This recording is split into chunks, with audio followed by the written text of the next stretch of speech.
Last week, I shared an update of an influencer who very much learned the hard way where things can go sideways when you allow an AI chatbot to act as you and interact with people.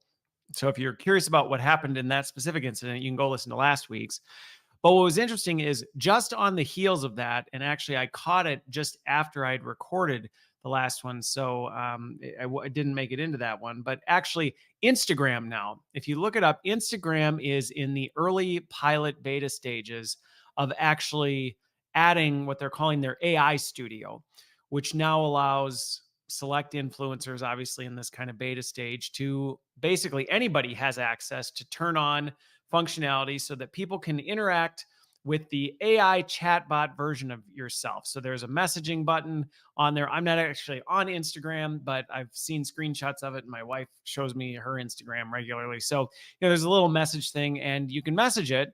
And if it's an AI influencer, they can turn this on so you can interact with it. Now, one of the things that's different from the one I talked about last week that I think is a little unique, or at least it's more clear, is with Instagram's AI chatbot.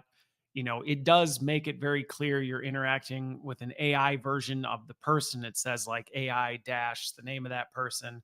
So there's a little more awareness. You're interacting with AI and not the person. So I guess that's a start. And it's trying to make you more aware of it, all this other stuff. They're trying to build in the guardrails. As you can imagine, Meta is aware of some of the risks and some of the things that I discussed last week about how this stuff can go sideways. But even that, I get a little bit nervous. So I guess my first thing about this, where I'm just like kind of putting my hands in my head a bit, is they're marketing this as an opportunity for people to get to be able to interact with their favorite influencers. And I'm sitting here going, do people really feel that way? And I actually am genuinely curious, because I know for me personally, if I'm messaging something that literally says it's the AI version of this person, I know I'm not actually interacting with the person. And so even marketing that, I just am very confused as to, do people really believe this? Like if they say, "Hey, I'm messaging," and it literally says, "Hi, AI Christopher Lind, ask me a question." Do people actually then go, "This is awesome. I'm interacting with," well, nobody would be excited to interact with Christopher Lind, but let's say an actual famous person.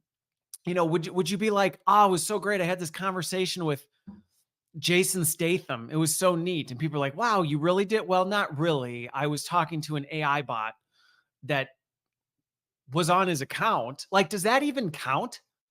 Is that even really even remotely? I just I don't get it. I really, really don't get it. And I'm curious if the market is actually going to go, "We love this." Like, does it really give you that dopamine hit of, I feel like I interacted with my favorite influencer, my favorite celebrity, because their AI talked back to me? Because just as an example, and if this is somebody who's like, "No, I think that'd be awesome," please send me emails. I'm curious to hear your point of view on it, because I don't get it. I really, truly don't.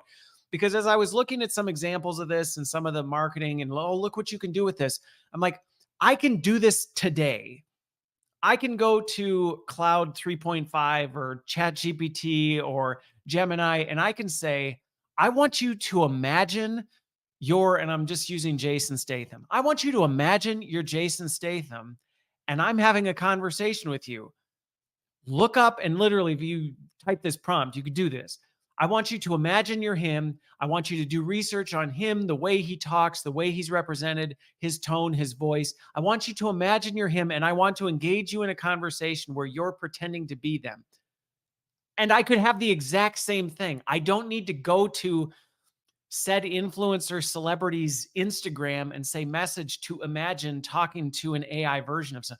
So I know I'm a little fired up about this. And some of it is, I know the risks of where, yes, this cognitive disconnect where you can start to convince yourself you're doing this based on last week's conversation can take you to some dark places, and you can trick yourself into believing this for whatever purposes that you want. So not only do the risks get me a little uppity about this happening, but I truly am wrestling with, Why would someone want this?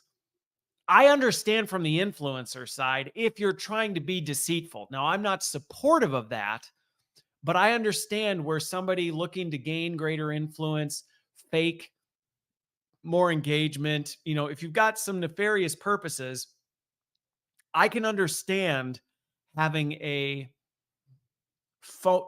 it's literally pretending to be you, but you don't want to tell anybody that. But this is not the case because, like, hey, this is AI Christopher. Now, I can understand. I still think it's dangerous to say, well, we should do that knowingly for purposes of maybe you've trained it on a specific set of domain expertise. Maybe you have a very strong subject matter expert, they have way too much information and not enough time. And so you want to take all their work and put it into something and interact with them. But even there, I see it being very much hey, I know I'm not really talking to that person. I'm tapping into a searchable, accessible version of their knowledge base, which I've trained GPTs on massive amounts of my content on things I've said. And I still go, yeah, that's not how I would represent things. So even that I think has plenty of risks. But then I look at this on the consumer side and go, and even one of the examples they give is like, oh, ask your favorite influencer their favorite dad joke. And then they tell you their favorite dad joke. It's so great. Isn't that hilarious? Now I know AI version of so and so thinks this dad joke's their favorite. And you go, what kind of madness is this? So I told you I was going to start a little fiery on this.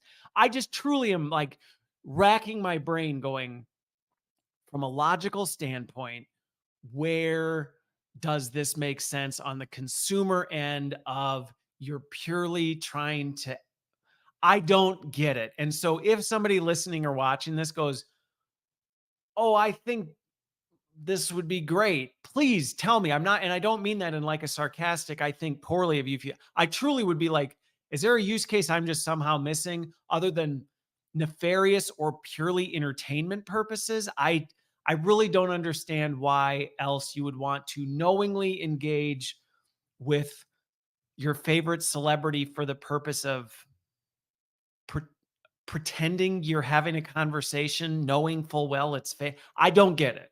So I'm going to stop there because otherwise I'll just go on a rant.